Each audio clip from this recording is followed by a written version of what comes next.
પણ આ ભાજપના ગુંડાઓ હવે સક્રિય થશે અને શું કરશે? આજથી હવે ભાજપ એની નાલાયકી ઉપર ઉતરશે. આ ભાજપના મોટા મોટા જેટલા નેતાઓ છે એ શાળિયાઓ છે, શાળિયા. બહુ મરદના દીકરા હોય તો ભાજપ મૂકીને હામા પડે તો 2 મિનિટમાં બઠાનો પાડી દે કહેજો. વિસાવદરની ચૂંટણીની તારીખો તો જાહેર નથી થઈ, પરંતુ ગોપાલ ઇટાલિયાનું આમ આદમી પાર્ટીએ નામ જાહેર કરતાની સાથે વિસાવદરની અંદરથી વારંવાર ગોપાલ ઇટાલિયા ભારતીય જનતા પાર્ટી સામે આક્રમકતાથી પ્રહાર કરી રહ્યા છે. જો કે આ તમામની વચ્ચે ગોપાલ ઇટાલિયાની આમ આદમી પાર્ટીએ વિસાવદરની તાલુકામાં વિસાવદર વિધાનસભાની અંદર ભેસાણ ખાતે ભેસાણ ભવનનું એક લોકાર્પણ કર્યું અને એ ભેસાણ ભવનના કાર્યક્રમ દરમિયાન ગોપાલ ઇટાલિયાએ ભારતીય જનતા પાર્ટીને આડે હાથ લીધી. નમસ્કાર, આપ જોઈ રહ્યા છો ન્યૂઝરૂમ ને આપની સાથે હું છું પ્રદીપ. ગોપાલ ઇટાલિયા આમ તો જ્યારથી ગોપાલ ઇટાલિયા એ પાટીદાર અનામત આંદોલન સમિતિ સાથે જોડાયા ત્યારથી જ સતત ભારતીય જનતા પાર્ટીની સામે પ્રહારો કરતા જોવા મળ્યા. 2013-14ના અનામત આંદોલન દરમિયાન પણ તેમણે ભારતીય જનતા પાર્ટી સામે અનેક એવા આક્ષેપો કર્યા. ત્યારબાદથી અત્યાર સુધીની વાત કરવામાં આવે તો સતત તેઓ ભાજપની સામે આક્ષેપો કરતા આવ્યા છે, ભાજપની સામે તેઓ લડતા આવ્યા છે. હવે જ્યારે વિસાવદર વિધાનસભાની પેટા ચૂંટણીઓ માટેની તૈયારીઓ ચાલી રહી છે, તારીખો તો જાહેર નથી થઈ, પરંતુ આમ આદમી પાર્ટીએ પહેલેથી જ ગોપાલ ઇટાલિયાનું નામ જાહેર કર્યું છે. તો ગોપાલ ઇટાલિયા છેલ્લા 1 મહિનાથી વિસાવદરમાં પ્રચાર પ્રસાર કરી રહ્યા છે.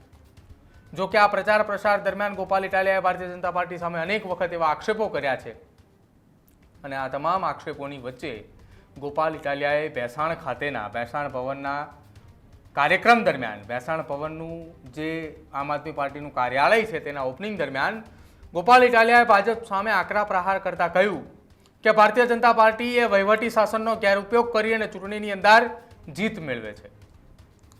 જો ભારતીય જનતા પાર્ટીમાં તાકાત હોય અને મરદના દીકરા હોય તો ભાજપ મૂકી, પાર્ટીનો સિમ્બોલ મૂકી અને એકલા હાથે સામે આવે તો તેમને ખબર પડે કે કોની સામે તેઓ લડત લડી રહ્યા છે.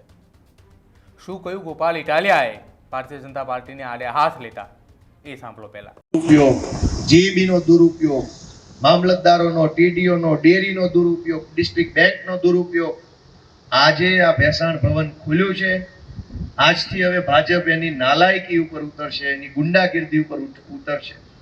જેને તેને ફોન આવશે, કરી કાંઈ એકવાના નથી. આ ભાજપના મોટા મોટા જેટલા નેતાઓ છે એ શાળિયાઓ છે, શાળિયા. બહુ મરદના દીકરા હોય તો ભાજપ મૂકીને હામા પડે તો 2 મિનિટમાં બઠાનો પાડી દે કહેજો.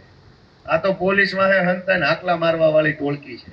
અમે ભાજપ જેવી મહાશક્તિશાળી સત્તાની સામે પડ્યા. તાકાત અમારી પાસે છે, જનતાની તાકાત અમારી પાસે છે, ભગવાને આપેલું બળ અમારી પાસે છે.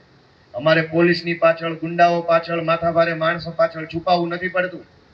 અમે તો લડીએ છીએ સામી છાતી અને એકલા લડીએ, સ્વબળથી, આત્મબળથી લડીએ. પણ આ ભાજપના ગુંડાઓ હવે સક્રિય થશે અને શું કરશે? ગામના સરપંચને કે પંચાયતની બોડીને કે ગામના સામાજિક આગેવાનોને ફોન કરશે અને ફોન કરીને ખાલી આડકતરી રીતે ધમકાવવાની કોશિશ કરશે. કરી કાંઈ એક એમ નથી. કરી એક એવા હોત તો એક સારો રોડ નો બનાવ્યો હોત. એક સારો રોડ નથી બનાવી એક તો એવા નમાલાઓ આપણને બીવડાવવા આવશે. આપણે વિચારવાનું તારામાં બહુ પાણીવાળો માણા હોય તો બનાય રોડ, જ્યાં અહીં હું ફોન કરે. એક રોડ નહીં બનાવી શકે એવા નમાલા માણસો હવે ચૂંટણી આવી છે ફોન કરશે. કેમ ભાઈ ગોપાલની સભામાં ગયા, કાંઈ અમારાથી વાંધો છે? જોજો પછી આટલું જ કે. પણ મને જિંદગીમાં ભાજપ વાળાનો ફોન નતો આવ્યો. જોજો પછી, નકર હું ચાલુ ફોને બતાવું, તાર જે જોવું કરી વિડીયો પર બતાવું તને. પણ એ નાના માણસોને બીવડાવવા માટે આવા ફોન કરે. જોજો પછી પાછું પાછળથી ખાવાનું કાંઈ નથી. મન મક્કમ કરી લ્યો, મુઠ્ઠી બાંધી લ્યો, મનમાં સંકલ્પ કરી લ્યો કે જે હશે ને જોયું જાહે. પણ આ વખતે વિસાવદર ભેસાણથી ક્રાંતિ કરીને રહેવાની છે. તો ભેસાણ ભવનના ઓપનિંગ કાર્યક્રમ દરમિયાન ગોપાલ ઇટાલિયાએ આક્ષેપો કરતા એ પણ જણાવ્યું છે કે વિસાવદર અથવા ભેસાણની જનતાએ બીજે કોઈ રાજકીય પાર્ટીની અંદર પ્રચાર પ્રસાર અથવા તો એ સભાની અંદર સામેલ થાય છે તો એ ગામના સરપંચ હોય, ગામના આગેવાન હોય અથવા એ કોઈ વ્યક્તિ કે જે સમાજના કોઈ આગેવાન હોય તો તેમને ભારતીય જનતા પાર્ટી ફોન કરી ડરાવી ધમકાવી અને આ કાર્યક્રમમાં ન આવવા માટે તેઓ વારંવાર ફોન કરીને પ્રેશર કરે છે.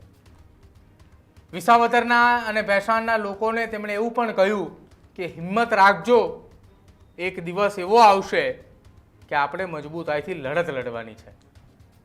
હવે વિસાવદર અને ભેંસાણના લોકોની સાથે ગોપાલ ઇટાલિયાએ આ પ્રકારની વાત કરતા વિસાવદર અને ભેંસાણના ભારતીય જનતા પાર્ટીના કાર્યકર્તાઓએ પણ ચર્ચાના કેન્દ્ર બન્યું છે કે શું ખરા અર્થની અંદર વિસાવદર અને ભેંસાણમાં ભાજપના નેતાઓએ આ પ્રકારે વિસાવદરની જનતાને ડરાવે છે.